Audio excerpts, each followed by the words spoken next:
Hi guys, I had a couple of requests to show you how I did the cloud background on one of my pages. So this is my attempt at making a quick video to hopefully show you. I am not, I don't do these kind of videos, so this is kind of a, the camera is rigged, so hopefully it will work out okay. So what I use is I got a couple of just little containers from my local thrift store that I use for my chalk. Everybody I think knows what this is. It's one of those distress ink things from Tim Holtz, I think.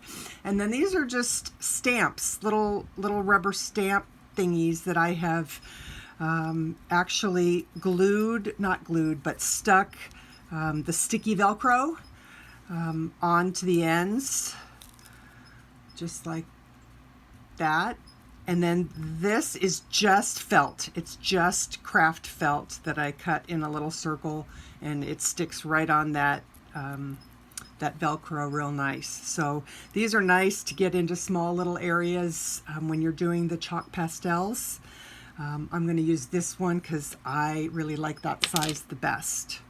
So you're going to need some heavy cardstock, and you're going to cut out as many little shapes of these for the clouds as you want. You want to kind of vary how they look, the shape of them, to get you a more natural looking cloud when you're all finished. And then you can use a knife or I use a razor blade, but you can use a knife. And then I pick a few different colors of the chalk pastels, and I just scrape that into my little dish because I don't like scraping right onto the paper. And for me, I use kind of a purpley blue, gray, and then a couple of different colors of blue. And so now we're going to get started. You'll just take one of your little forms here, lay it down, pick your color. And then I always wipe off a little bit just kind of to test on another piece of paper, just so I don't get too much on there. And you just like so. And if it's not dark enough, then you can go back and add a little more. Okay, so there's one. Then you go to the next one.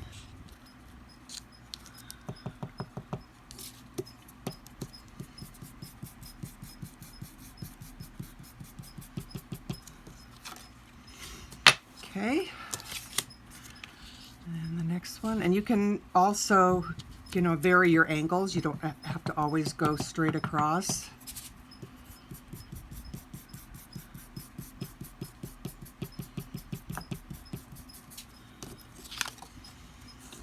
Okay,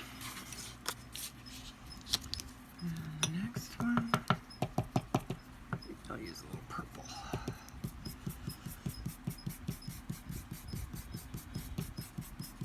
Now I do this after my design is done, because if you have enough wax lay down on your sheet, the chalk will not tint all the work that you've done, and it'll be your last step before you're all finished with your page. And then you can spray it with a fixative to keep the chalk from.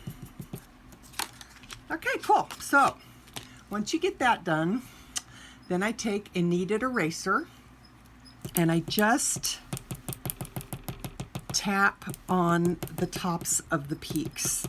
And all that does is softens your sharp edge and makes it look a little bit more real.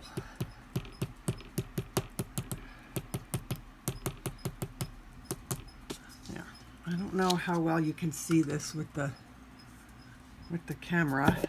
I'm going to actually lift this up to the camera. But there you go. That's how I did the clouds. I hope you liked my little video. Thanks. Bye.